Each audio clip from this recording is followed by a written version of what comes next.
Hello ladies and gentlemen, this is Blue Maxima, and I'm here checking out Earth Defense Force 2 Invaders from Planet Space. That's a hell of a name! Like, good lord, that's a hell of a name. So, for those of you who don't know about Earth Defense Force 2, this game is probably one of my favorite games of all time. It's... whoops, better just back out of those intro logos. Like, there's not even an intro video, it's just the logos playing again. But, yeah, Earth Defense Force 2 is one of my favorite games of all time, because I own 4 copies of it. I'm not even kidding. Imposed over the video now is a picture of my 4 copies of the game. From bottom up, the Japanese PS2, the European PS2, the Japanese PSP, and the Japanese Vita release. Now this is my 5th copy of the game. So, I have played through this game 3 times, so I don't need much more than roughly 5 hours, 20 minutes I've got in it to show it off. Because I know exactly what's going on here. I've just needed to listen to a bit of the English dub, and the...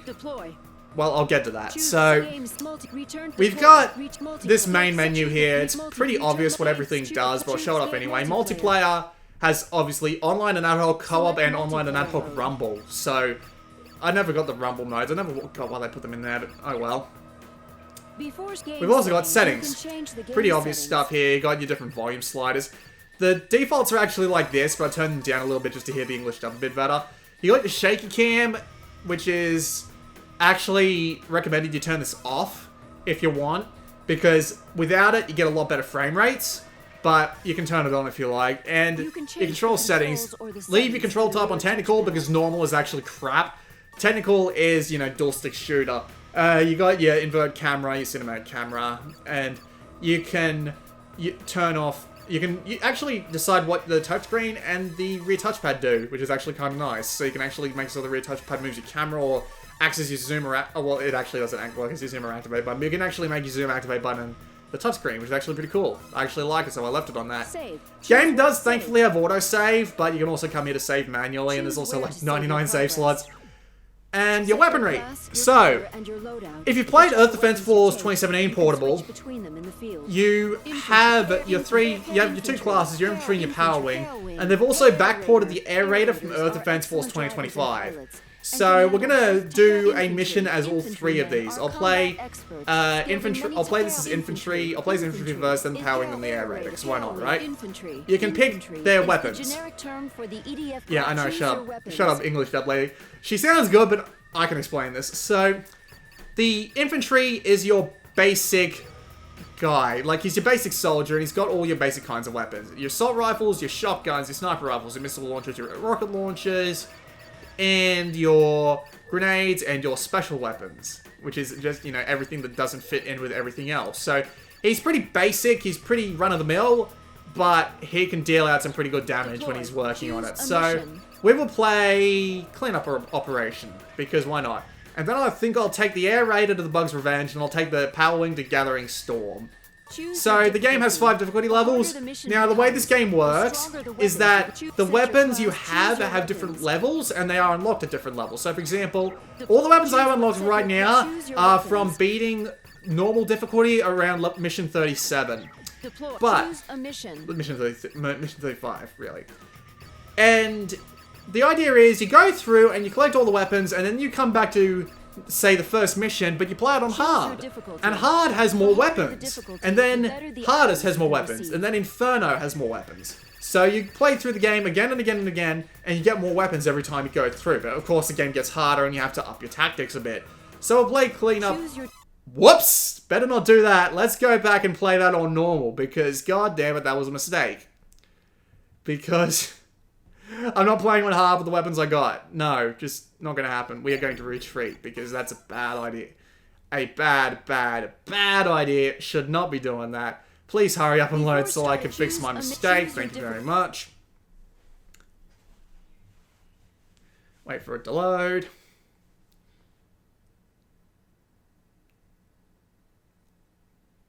Away we go.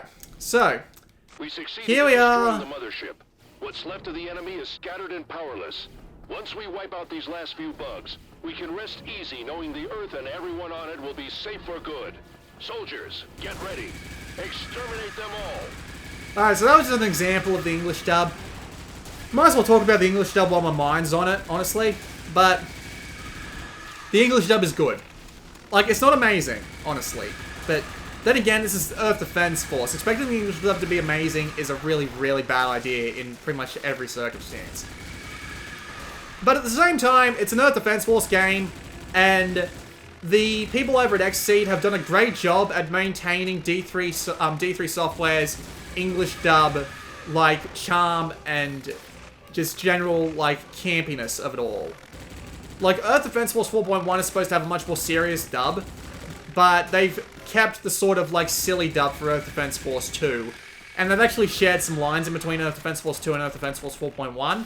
So you'll actually hear some of the same lines over the two of them, but there are some more unique lines for this version as well, because, of course, this game has a stage that takes place in London, and of course they have to include as many bloody Brits as they possibly can in those stages. But then they take the main game back to Tokyo for the majority of the game, unfortunately. It'd be nice to have a globe-trotting EDF, like have a stage set in the Sydney Harbour, so I could blow up the Sydney Opera House and not care, because you can blow up Buckingham Palace. Was it Buckingham Palace? It's a major landmark that the name I can't really remember because I'm not British. And, you know, they kind of rule over us, so I don't really care for them. Bloody bastards. But anyway, let's actually talk about the gameplay. For those of you who've played Earth Defense Force, you know exactly what's going on here. So the idea is you can carry up to 2 different weapons with infinite ammunition. And you go around destroying all the bugs. There are many, many different kinds of bugs. So, you know, there are lots of things you need to do to take them out. But thankfully there are many, many different kinds of weapons. Like as I showed before, even this, like, general ranger guy here gets a lot of shotguns and assault rifles and all sorts of different little weapons like that. And the idea is you have to shoot them down, and when you shoot them down, they drop pickups. These pickups vary from small and large health kits, which restore your health, to armor pickups, which at the end of the mission will tally up and actually give you an armor boost, and weapon pickups. And these weapon pickups will actually give you, like, a chance at a new weapon. It'll roll the dice and you might get a new weapon, or you might get a weapon you already have. So you have to go and pick up as many weapon pickups as possible in order to get new weapons. You do have a dodge function with the infantry, which should be called the ranger. I don't know why it's called the infantry in this version of the game, but whatever. And the air raider also has the ability to dodge, so the dodging is the quickest way to move with these two guys. And the idea is that you just have to go and shoot the ever-loving bejesus out of everything in sight. And that's basically it. That is Earth Defense Force in a nutshell. Shoot the ever-loving bejesus out of everything you can see. And when we get to one of the city missions and everything explodes, you'll understand why. But there are a ton of weapons in this game and a ton of explosions, and everything explodes and dies in extremely satisfying ways. They go flying, their physics means they can interact with each other, and they can, like, you can blow them off the sides of buildings, and it's extremely satisfying to do that. You can send them 100 feet in the air because the game's physics is so glitchy that it actually does that from time to time, and not have a care in the world, and it is awesome. It is absolutely awesome.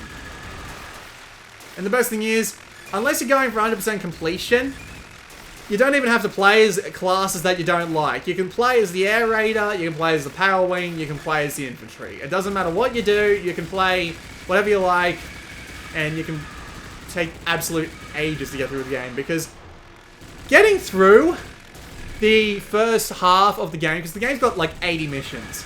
I know this off by heart because I've like played through this game like 3 times. The game's got 80 something missions in it. Or actually it's more like 78. But it's got an absolute ton of missions, and your first run through of the campaign in this game will likely take about 8 hours, like minimum. It'll probably take you more because you can actually go back and grind like more health off the back of earlier, easier missions.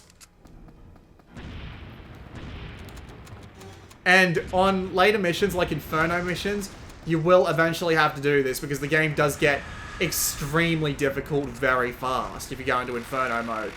But Inferno mode gives you the most powerful weapons and the most kick-ass stuff to work with. Like, I think I'm going to go and show off the vehicles now, because only the infantry and the air raider can use these good things effectively, so I might as well go and, like, get back close to the vehicles so I can show them off. And there are other ways to... You can improve, like, the vehicles and their abilities. Oh my god, I'm getting swarmed. Not good. Getting swarmed is never good in this game, because you can just get surrounded and just absolutely destroyed by all these bastards. It's usually the best idea to wait for all the flying bastards to clump up in one place, find them, and fire rockets. And just watch them all fall over and die. But there is actually friendly fire in this game, so you will actually go and end up killing yourself if you end up not being careful about how you handle your explosives. The game's gameplay is very simple. I will admit that. It is arguably one of the most simple games you can play, the Earth Defense Force series. But, with that said, its simplicity is its bliss. There's no, like, aiming down sights to worry about here. Like, some weapons can zoom in, and sometimes it's necessary, but there's no real, like, aiming down sights. There's no experience trees. There's no leveling up. There's no, like, increasingly complex stuff to deal with. It's just pure, honest shooting everything in sight with whatever you've got on you. There are things that make the game slightly more complicated, like having to shoot, like, the mothership in one of its holes or something. That sounds sexual. Having to just... Oh god, I gotta get this thing out of here. But yeah, as you can see, it's a bit of a problem child, this one. But yeah, this is the helicopter. It's got Vulcan cannons and it should have missiles, but it doesn't have missiles. I'm gonna guess it's one of the summonable ones is a lot better at having, like, is a lot better at handling summoning stuff. I just gotta find the big group of them. I'm being shot at from all sides. The vehicles aren't actually that good, but, you know, they are actually a lifesaver in Inferno mode because they actually do a ton of extra damage. So I'll just get out of that, because why not? And it fell to the ground so hard it exploded, because, yeah, they do that. Get on the bike, run into something too hard, that's it. It's done. It's gone, and you've probably taken off half your health in the process. But as I was saying, the base gameplay is very simple. But if they weren't masters of the art of simple gameplay, Earth Defense Force would have died years ago. But Earth Defense Force is still around, so I'm pretty sure it shows just how much of a master Sandlot are at making the Earth Defense Force games. Now, it does look a hell of a lot worse than Earth Defense Force 2017 Portable, because it's actually a ported version of the PSP game, Earth Defense Force 2 Portable, which was a remake of Global Defense Force and Earth Defense Force 2 on the PS2. So there's a reason for it looking so bad. And the game's technical performance isn't exactly fantastic either. The frame rate drops won't get in the way of your aiming and stuff. Ow. But I can understand why people might be a little bit, like, get a little bit nauseous or upset from it. But those people who claim it interferes with the gameplay are liars, because you can still aim perfectly fine and dodge perfectly fine, even when the frame rate tends to hit single digits. Like, when you've got the Pale Wing firing hundreds of bolts of lightning every few seconds down a tunnel with, like, 20 flying spider bodies, the frame rate will drop there. And it is... I can understand why that might be unpleasant for some people, but it's not going to get in the way of the actual game, because I've been playing Earth Defense Force for years, and if that happened, I would have stopped playing years ago. But, thankfully, this does not happen. So, oh well, I failed, so I might as well go and play a Pale Wing mission now. Yeah, he's not actually really ready for that, because I didn't run through all the other missions to increase his armor first. So, if I ran him through all the other missions, he would have had a lot of extra armor to work with. But, oh well. So we'll play Pale Wing next. Now, Pale Wing is interesting. She's got short-range laser weapons, like rapiers and lances. I'm going to stick with the two-blade lance. Long-range laser weapons are just beams. Like, these guns are like rapid-fire machine guns that are like lightning guns. And then you've got particle cannons, which are the same sort of thing, but just single particles that do heaps of damage. And long-range weapons like these sniper weapons. And then range attacks like a ton of extra plasma launchers and all sorts of stuff. And even homing weapons and special weapons after that. So she gets lots of interesting stuff. I don't know whether or not I should take the plasma launcher along. Maybe I should take something a little more interesting, but at the same time, I've got the two-way lance, so it's fine. You can also come down here to change your color. So if you didn't notice that, Ranger being red, well, this Power Wing's going to be black. Racist. Choose a mission. So, we're going to play Gathering Storm, because this is actually a really cool mission for the Power Wing to play. Because it's a good demonstration of her abilities.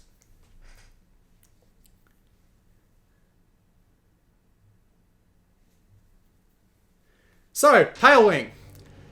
She's got that jetpack meter on the right there. So, what we can actually fly around the stage, which makes her easily the most maneuverable character in the whole game. The downside is that she's also the weakest character in the game by far. Down goes that building, and we can also do the same to this building, because fuck that building. Ah, yes. And when you're in a area that's absolutely full of those bastards, and by those bastards I mean those inanimate buildings that never did anything to me, when you're in an area that's full of them, go to town. Have fun. That's what you're meant to do. But yeah, so when the Pale Wing has to reload her weapons actually take away from her energy meter. So it's a matter of conserving your ammunition in order to make sure that when you do need to get around to reloading, you can do it in a relatively safe place. Because if you do it and you're surrounded by guys, you're basically dead. If you do it at the wrong time, you're dead. Done. Cold, dead, and gone. Game over. I gotta take out these ships because they will just keep spawning bastards if it sticks around. It's also gonna show off the cinematic camera here. So yep, there it goes. But yeah, watch that baby fall. And it's just viscerally satisfying to watch that fall into the ground, make a huge, like, bit of smoke. The screen shakes, the frame rate drops to absolute nothingness, and it just looks amazing and awesome, and good lord, it's satisfying on the basis of game levels. Like, this is one of the gamiest games that ever gamed. There's a paper-thin justification of giant bugs and aliens invading the Earth. And that's basically it. Off you go, son. Get as many explosive weapons as you deem fit to take out the alien menace. That is literally the entire story of Earth Defense Force. Earth Defense Force 2, 3, 2017, and 4.1 all run on exactly the same concept. Just destroy all the buggers. The Buggernauts. I like calling them the buggers because I'm a big fan of Ender's Game, which is honestly the only novel I really like, but only for like its like, don't get me wrong, Speaker of the Dead's a good book, but I preferred like the military style, the military lifestyle thing they had going in the Ender's Game book, and I kind of miss it. Oh yeah, Power Wings can't enter vehicles, but you know, that's reasonable. Because it's basically just to get out of jail free for a wild card while energy recharges. So, yeah. Nevertheless, the game is still very, very simple, but all the different classes have their own way to play, so it definitely adds to the variety. Because when you can go and... Because if you're sick of playing as one class, you can literally just go and play as another. It's not that big of a deal. You can... If you're bored of being the Air Raider, you can go play the Pale Wing. If you're bored of being the Pale Wing, you can go be the Infantryman. If you're bored of being the Infantryman, well, you can go back to the Air Raider. Because, you know, 3 different classes means you've got a fair bit of choice to work with. The unfortunate disappointing thing is that they didn't include the Fencer, which is the 4th class from Earth Defense Force 4.1 and 2025. It actually seems like they're going back to the, they're going to the naming structure of the original, of the Japanese Earth Defense Force games with the new ones. And they actually seem to be including this one in the canon now, in terms of like Earth Defense Force 2017 and 2025's canon, which is an interesting way of handling it, considering that they don't really fit together, but oh well. Anyway, back to the original point.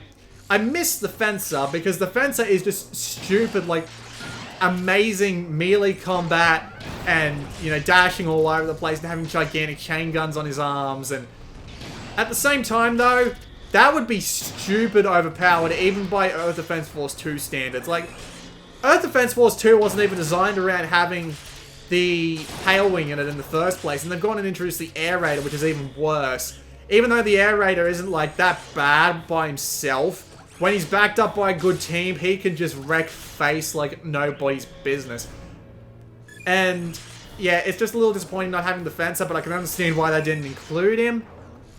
Although it would be great to have a portable Earth Defense Force where I could play as the Fencer, because the Fencer was honestly my favorite class in 2025. So yeah, I think I originally finished 2025 with the Fencer, and that was like my original copy of 2025. I think I finished that with the Fencer, which is great. So yeah, as you can see, I run out of like jetpack energy, and I have to wait for it to recharge before I can move and reload my weapons again. There are weapons that don't use generator energy, but they'll inevitably be weaker than the jetpack, than weapons that are powered off the jetpack. So yeah. But the three classes themselves are fine. They've each got a ton of different fucking weapons. So each class has 150 different weapons to unlock along the difficulty chain. So it's actually great. Like, you've got tons of different weapons and stuff to go and get. It's tons of fun just rolling the dice and seeing what weapons you get. And it's not like a free-to-play game where you have to roll the dice so many times. If you grind a stage, you will eventually get the weapon you're looking for. And there are a ton of different weapons to get. See, I love this Lancer weapon. It's short range, so you need to get up close and personal, but it's basically a superpower laser shotgun. And I love it to death. I'm not very good at aiming this thing, but we'll just dodge these. I might as well talk about the full game, because I actually know a lot about the full game, because again, I've finished these games 3 times over. I know what I'm talking about. And Earth Defense Force 2 is the best Earth Defense Force game in the entire series. Well, then again, honestly, I can't be entirely sure about that anymore, because I literally have Earth Defense Force 4.1 downloading on my PlayStation 4 as we speak. So, I haven't played 4.1 yet, but Earth Defense Force 2025 just doesn't match up to this one. Because Earth Defense Force 2 has the highest enemy variety in the entire series. It has multiple enemies that never show up again, even in 2025. They do, like, the bee ants that you saw earlier on didn't show up until EDF 4. Those were, like, pretty much directly taken from EDF 4. The final boss of EDF 4 is the final boss from EDF 2 recycled. I'm not even kidding. Like, I usually wouldn't spoil that sort of thing, but they actually list the Earth Eater, as they call it, on the Earth Defense Force 4 website. So it's not that big of a secret anymore, and it's actually shown up in like the official trailers and stuff like that. So it's not as big of a deal as it was back in the days of 2025. So yeah, literally the boss from Earth Defense Force 4, the final boss, is the final boss from Earth Defense Force 2. And there are several enemies that show up in Earth Defense Force 2 that never show up in the series again afterwards. Like these alien robots here, and the alien dropships and the alien mothership are all completely different enemies. There's the centipede, which is a long thing that crawls all over buildings that never shows up again in the series. There are these roller enemies that show up that, again, never show up in the series again. Like, in the later missions. They don't even get that many missions. Like, they get, like, 3 missions total, I think. 2 or 3. 1 above ground and 2 underground. And then that's it. They never show up in the entire game again, which is really disappointing. Just, there are many, many different kinds of enemies to deal with. And again, with all the different kinds of weapons and classes that you have to work with, you really have to balance out your weapon choices. Have a long range and a short range, and be ready for pretty much anything, because this game can drop pretty much anything on you. But, you know, thank God. Like, everything else about this game actually turned out okay. Like, the dub turned out fine, right? It turned out absolutely fine. The game doesn't really seem to have any real programming issues. I'm gonna have a tough fucking time getting to this guy, aren't I?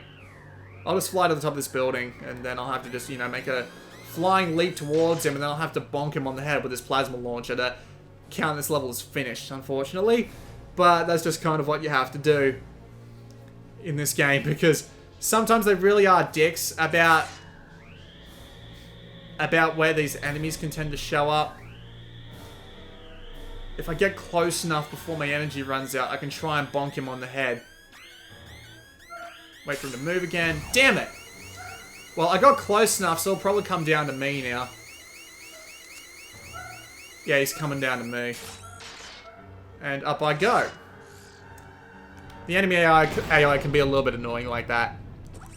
Emergency. The Invaders' mothership is approaching this area. Very short dub line, but whatever. I'll deal with it.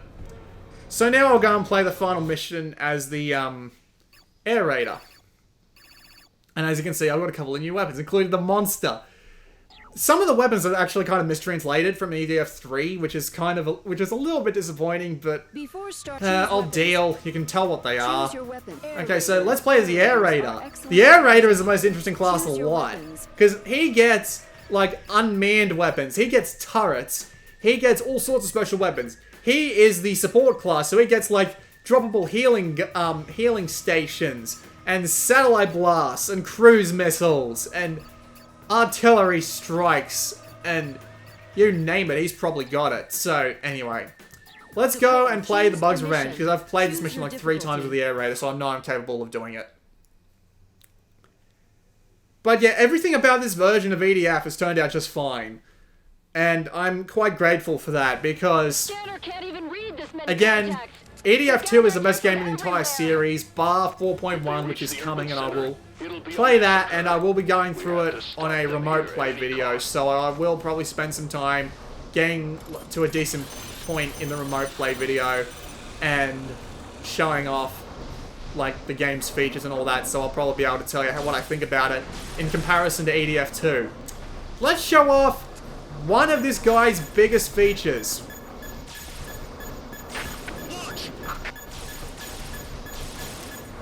Wait for it.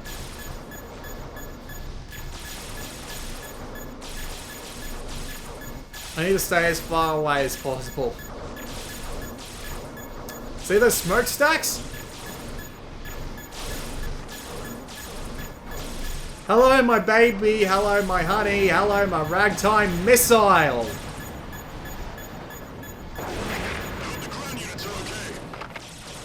You know what's funny? I actually managed to kill myself with one of those, and that's exactly what he said afterwards. And he also gets these things like grenade launchers that he can like remotely activate and like do not much damage, but when you're down to basically nothing, it works. But anyway, roll a bomb time. Need to roll the hell away. But yeah, the Air Raider, while he gets a lot of interesting weapons, he is definitely more useful as a support class. But get online with a few friends, and this game would absolutely kick ass. Like, all Earth Defense Force games kick ass with online multiplayer. And the fact that they're releasing EDF 2 and EDF 4.1 at the same time means that we're going to have like a sort of Earth Defense Force renaissance, where, like, judging purely by the fact that the dub of Earth Defense Force 2 turned out really good, and the... Gotta get out of the way, gotta get out of the way, gotta get out of the way. And the, you know, and it's been translated more than well enough. I have full faith that Earth Defense Force 4 is going to be a continuation. We're just going into an EDF renaissance, and I love the sound of that. Because, like, admittedly, Earth Defense Force 4 is probably the best game after Earth Defense Force 2, so getting them both at the same time, and having them both be playable on Vita in a sense, obviously there's going to be remote play, but, you know, it's not amazing. Having them both be playable on the Vita is like a dream come true. Especially with online multiplayer for all of them, because the PSP version didn't have online multiplayer, it only had local, so having online multiplayer of this version is fantastic. And I can't wait to get on and have a bunch of people who know me from my YouTube channel carry me through, because that's basically what I did with EDF 3, and I still never got the platinum for that.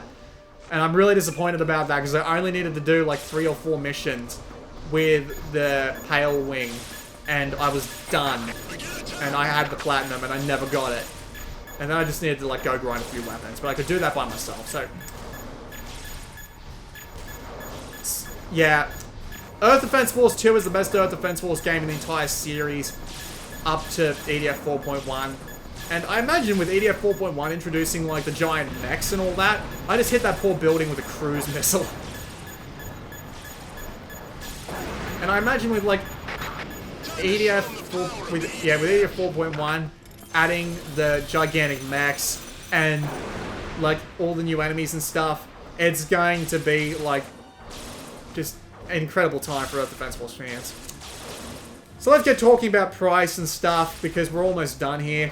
And I won't bother like collecting too many pickups. I'm just trying to get away so I don't get insta-killed. EDF 2 comes out on the 8th, which is probably around the time you're watching this video, because they're only going to let me put this video out like 24 hours before it comes out. This game comes out on the 8th of December for $30, which is a budget price.